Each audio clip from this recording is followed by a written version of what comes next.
May mga bali-balita tungkol sa pagpunta na ng si Guanzon sa araw ng Davao para nga makiisa sa selebrasyon. Kasama na rin ata dito yung 81st birthday ni Digong na karton. O ito daw ay pangalawang pagkikita nila ni Sara Duterte. Pangalawang beses. O hindi pala totoo yung sinasabi na dikit daw or dikit ng dikit daw etong si Guanzon kay Sara Duterte. Sabi ng mga inggitero na mga katulad ni na Topacio. Kasi may bangayan etong si Topacio at etong si Guanzon. Imbitado kaya etong si Guanzon o nagpumilit lang na pumunta? So, kung totoo yan, pinipilit niya talaga na dumikit kay Sara Duterte. Naalala niyo pa ba kung paano niya banatan si Sara Duterte noon? So parang totoo yung sinasabi ng mga kababayan natin na si Guanzon ang totoong kain suka. Yan daw ang original na kain suka. Buti na lang hindi ka pinagtabuyan dito sa Davao kasi siguradong natatandaan ng mga taga Davao kung paano mo banatan si Sara Duterte. Ngayon, bakit bigla kang kambyo?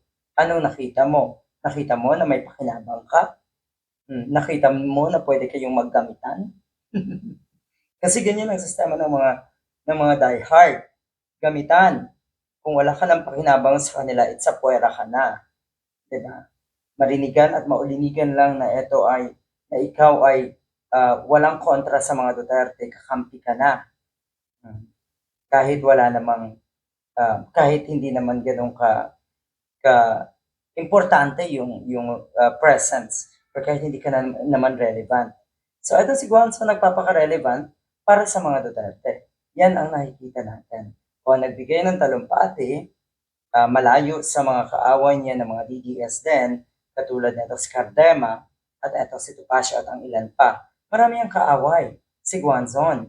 Ang sinasabi nga, may grupo ng mga abogado na sasampa ng disbarment case dito kay Guanzon dahil sa kanyang pagiging asal ungas. Asal hayop ang isang ito. Hindi ba nakikita yan? Siyempre, para sa mga diehard, kahanga-hanga yung maging asal hayop ka, katulad nito. Ang tanong, pagkatapos ng talumpati, pagkatapos ng pagdiriwang, nagkaroon yung mga kilalang political figures na nasa paligid ng mga Duterte, nagkaroon ng pagtitipon, nagkaroon ng salo-salo. Nagsama-sama sila sa isang lunch matapos ngayong parada Davao niyo. Pero wala si Guanzon.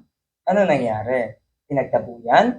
Hindi welcome? Kasi sa nakikita ko dito, mukhang hindi rin siya welcome ni Sara Duterte. Natural, hindi pa yan nakakalimutan ni Sara Duterte. Alam siguro ni Sara Duterte na kahit anong oras ay pwedeng sumipsip na naman sa iba itong si Guanzon para sa pansarili niyang kapakanan.